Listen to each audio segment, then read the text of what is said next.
Kia ora team, my name is Sunny and welcome to my YouTube channel.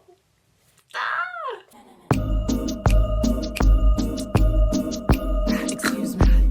Every year everyone sets New Year resolution goals, and I feel like January we are starting and really working towards our goals with that refreshed determination because it is the beginning of the year, and then February might continue, then March hits. Maybe you've been a little bit slack, maybe you've been trying to get into the routine and things are just not looking too great. Do not be defeated, because today we're going to be talking about how to set goals and how to actually achieve them, because we still have 9 months ahead. When we set goals, the first thing we need to make sure that we do is to really be determined that we are going to achieve this goal. When I heard of this concept from a Nichiren Buddhism point of view, I was shocked. The fact that our first step needs to be determined that we will achieve it without fail was such a huge shift in my thinking personally. There is a famous quote by Theodore Roosevelt who said, "Believe you can and you're halfway there." Honestly, the way that we perceive ourselves and our goals and whether we believe in ourselves or not is so important. You know, imagine setting a goal where you say, oh, I really am determined to start running this year. But in your head, you're like, I'm not going to be able to do that. If you don't believe in yourself, literally who will? You need to start believing in yourself. You need to start being your biggest cheerleader, your biggest supporter, your biggest lover in life, because who else will if you don't? So honestly, just believe in yourself and say, I'm gonna achieve it. I'm gonna achieve my goals by 2026. I'm gonna be that girl. Number 2 is setting your goals, and let me just share with you how I set my goals. This is just what works for me. It might not work for you. Take what you want. This is just my 2 cents if you want to take it. I always start with a little theme for the year. For 2026, my theme is this: a year of pursuing new challenges and growing in all aspects of my life through consistent daily efforts. I love to have a theme for the year because it really helps me envision my year ahead. I really wanted to be able to create healthy habits to sustain myself, because I realize I'm not very good at being consistent. I'm either like all in or all out. So I really wanted to be able to be more consistent and also sustain myself, because when I'm all in, I'm all there, and then I get burnt out, and then I'm not able to do something for a while until I recover.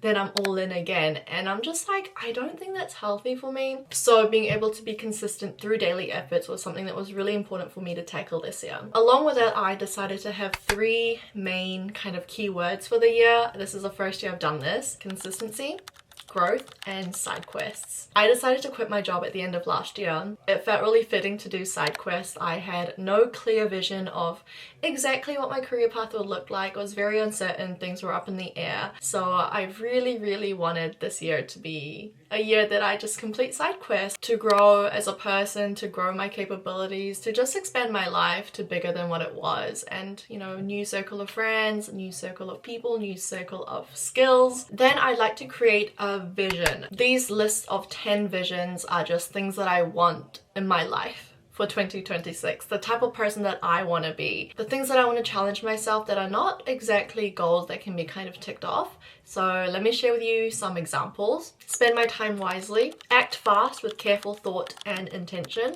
have a do it now attitude, because I'm the person that's kind of like, if I think of something, I'll be like, oh, I'll do that later. And then I forget about it. I have terrible memory, and I'm like, I need to start doing it now when I remember it. So if it takes 2 minutes or less, I'm like, okay, I'm gonna do it now. And that's just the type of person that I want to be in 2026, so that I don't forget things and push it back and just have a pile of things that are left to do at the end of the day or the week or the month.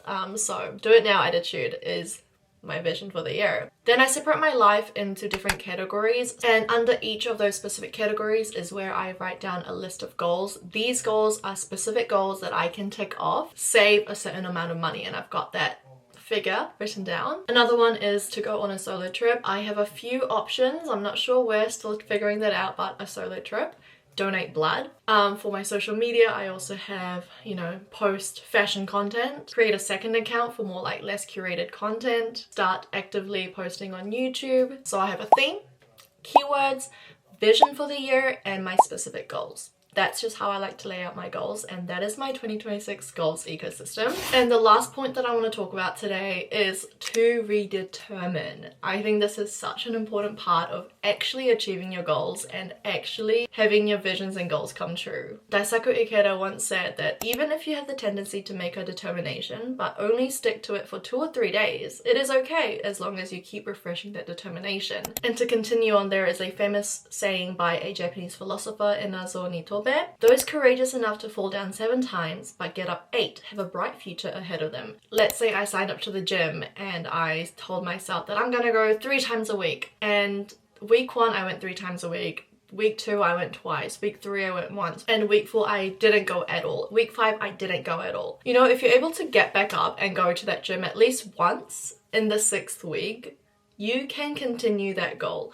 You are the only person standing in the way of you achieving your goals. This is why I like to write my goals in my phone so that every day or every week or whenever I feel a bit down, I can look back at it and be like, oh yes, this is the goal. This is what I want to do this year. Let me try again. I'm definitely gonna say his name wrong, but F. Scott Fitzgerald says, never confuse a single defeat with a final defeat. And I really relate to this. I've been wanting to post a YouTube video for a couple of years now, and every year, every month, I get a little scared, or I just make up excuses for myself. And actually I had written down on my phone that in February is the day that I'm going to post a YouTube video. It is March and I did not post or film a single YouTube video, and honestly all it took was for me to redetermine and be like, you know what, today's the day that I just sit down and film a video. I'm gonna do it today. I don't care how many times I fail. Today is the day we succeed. And here we are. So those are my 3, I think, main points that I really wanted to cover today, is to determine that you will succeed no matter what. Set your goals. Make them specific, make it accessible to you, be around it at all times. Number 3 is to redetermine, and I think that is the most important one, because you know, goals aren't just met because we never fail. Goals are met because we don't give up. Goals are met because we keep trying, no matter how many times we fail. I really hope this video encourages you to set goals if you haven't already, because it does not need to be New Year's for you to set goals. It can be today, it could be the beginning of the week, it could be beginning of the month, it could be any day of the year. And if you already set those goals, I hope this is an opportunity for you to look at them again, to redetermine, and really work hard to achieve your goals that you set. I will be rooting for you and your goals, and I hope you have the best 2026 ever. And that's everything from me today. Thank you for watching.